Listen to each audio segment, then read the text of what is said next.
কোনো ওষুধেই যে রোগ নির্মূল হয়নি তার প্রমাণ মিলল আবার। কলকাতার শিক্ষা প্রতিষ্ঠানে ফের উঠল র্যাগিংয়ের অভিযোগ। এবার ঘটনাস্থল নর্থ ক্যালকাটা পলিটেকনিক কলেজ। প্রথম বর্ষের এক ছাত্রের অভিযোগের ভিত্তিতে তদন্ত শুরু করেছে কাশীপুর থানার পুলিশ। ইলেকট্রিক্যাল ইঞ্জিনিয়ারিংয়ের এই পড়ুয়ার অভিযোগ, একই বিভাগের দ্বিতীয় ও তৃতীয় বর্ষের কয়েকজন ফ্রেশার্স ওয়েলকামের নামে র্যাগিং করেন। এমন কিছু কাজ করানো হয় যা চূড়ান্ত মানসিক নির্যাতনের শামিল। ঘটনার সূত্রপাত বেশ কিছুদিন আগে ওই প্রথম বর্ষের ছাত্র যেটা অভিযোগ করছেন যে তিনি এখানে অ্যাডমিশন নেওয়ার পরই সেকেন্ড এবং থার্ড ইয়ারের বেশ কয়েকজন স্টুডেন্ট তাকে র্যাগিং শুরু করে এবং তাকে এমন কিছু টাস্ক, এমন কিছু অ্যাসাইনমেন্ট তাকে দেওয়া হয় যেগুলো সে করতে অস্বস্তি বোধ করে। ঘটনার পর সেই সিনিয়র স্টুডেন্টদের একাধিকবার গোটা বিষয়টা জানায়, কিন্তু তারপরেও সেই সিনিয়র স্টুডেন্টরা কলেজে ফ্রেশার্সের দিন এবং অন্যান্য দিন তার সঙ্গে এই গোটা ঘটনাটা ঘটায়। কলেজের অ্যান্টি র্যাগিং কমিটির কাছে প্রথমে অভিযোগ করেন ওই ছাত্র। পাশাপাশি তিনি কলেজ কর্তৃপক্ষকেও জানান। কলেজ কর্তৃপক্ষ কাশীপুর থানায় অভিযোগ দায়ের করে। এই ঘটনায় ইতিমধ্যেই তদন্ত শুরু করেছে পুলিশ। শিক্ষা প্রতিষ্ঠানে র্যাগিং রোগ নতুন নয়। 2023 সালের অগস্টে যাদবপুর মেন হোস্টেলের 3 তলা থেকে পড়ে এক পড়ুয়ার মৃত্যু হয়। মর্মান্তিক এই ঘটনায় সামনে এসেছিল র্যাগিংয়ের অভিযোগ। এরপর গত বছর মার্চে ফের সেই যাদবপুর বিশ্ববিদ্যালয়ে এক পড়ুয়াকে র্যাগিংয়ের অভিযোগ ওঠে স্নাতকের এক পড়ুয়া এবং তার দলবলের বিরুদ্ধে।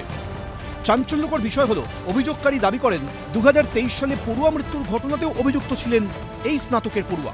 গত বছর ডিসেম্বরে র্যাগিংয়ের অভিযোগকে কেন্দ্র করে উত্তেজনা ছড়ায় আরজিকর মেডিকেল কলেজে। এবার একই অভিযোগ উঠল নর্থ ক্যালকাটা পলিটেকনিক কলেজে। পুলিশ সূত্রে খবর, খতিয়ে দেখা হচ্ছে কলেজের সিসিটিভি ফুটেজ। কলেজের দ্বিতীয় ও তৃতীয় বর্ষের কয়েকজনকে জিজ্ঞাসাবাদ করা হয়েছে, তাদের বয়ান রেকর্ড করা হয়েছে।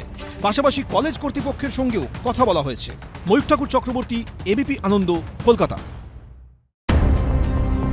কলকাতা হাইকোর্টের প্রধান বিচারপতিকে ডিস্ট্রিক্ট জজ বা অ্যাডিশনাল ডিস্ট্রিক্ট জজকে নিয়োগ করতে হবে। সেই জুডিশিয়াল অফিসারদের পরামর্শ দেওয়ার জন্য অবসরপ্রাপ্ত বিচারপতিদের নিযুক্ত করতে হবে। তারা লজিক্যাল ডিসক্রিপেন্সি নিয়ে যে স্ক্রুটিনি বাকি রয়েছে সেগুলি শুনানি করে সিদ্ধান্ত নেবেন। পশ্চিমবঙ্গে এসআইআর নিয়ে নজিরবিহীন নির্দেশ দিল সুপ্রিম কোর্ট। ভারতবর্ষের ইলেকটোরাল রিফর্মসের আজকে ইতিহাস তৈরি হলো। এই যে চিফ ইলেকশন কমিশনার ভাবতো তিনিই সব, তিনি ছাড়া কিছু হবে না, আজকে তা শেষ। সুপ্রিম কোর্ট তো স্পষ্ট বলেছে তার অবজারভেশনে যে ক্লাস এ অফিসার কেন দেয়া হয়নি, এবং এটা ইচ্ছে করে করা হচ্ছে। কারণ এই ক্লাস এ বাংলাভাষী বাঙালি অফিসার দিলে পরে তারা বাংলা বুঝতে পারতেন, বাংলা পড়তে পারতেন, কথা বলতে পারতেন বাংলায়। স্বাভাবিকভাবে পুরো বিষয়টি, পুরো যে এসআইআর প্রক্রিয়া অত্যন্ত ভালো হতো। ইচ্ছে করে মমতা বন্দ্যোপাধ্যায় এটা করছে। এদিন সুপ্রিম কোর্টের প্রধান বিচারপতি সূর্যকান্ত, বিচারপতি জয়মাল্য বাগচি এবং বিচারপতি বিপুল এম পাঞ্চলির এজলাসে শুনানি ছিল।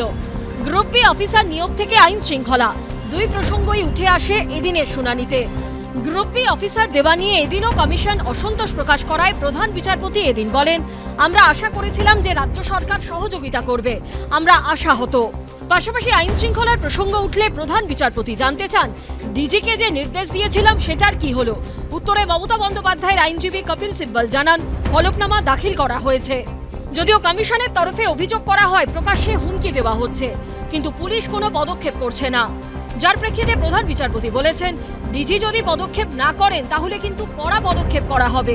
যদিও কপিল সিব্বল দাবি করেছেন, কমিশনের প্রতিটি অভিযোগই গুরুত্ব দিয়ে দেখছেন ডিজিকে, যে ল অ্যান্ড অর্ডার যা আছে সেই ল অ্যান্ড অর্ডার যাতে মেনটেন হয়, সেই ল অ্যান্ড অর্ডার দেখতে প্রতিটি এসপি কে বলেছে। এই যে এক্সারসাইজটা যখন হবে তখন এসপি তার পুলিশ ফোর্স নিয়ে যা যা হেল্প করার করতে হবে।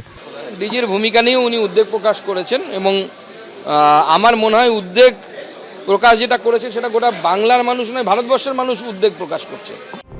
28 ফেব্রুয়ারি যেরকম চূড়ান্ত তালিকা প্রকাশ হবার কথা সেরকমই হচ্ছে, তারিখের কোনো পরিবর্তন হচ্ছে না। এদিন সুপ্রিম কোর্টে সেই আশ্বাসও দিয়েছে নির্বাচন কমিশন। সৌভিক মজুমদার ও বিজেন্দ্র সিংহের রিপোর্ট, এবিপি আনন্দ। এবিপি আনন্দ, এগিয়ে থাকে, এগিয়ে রাখে।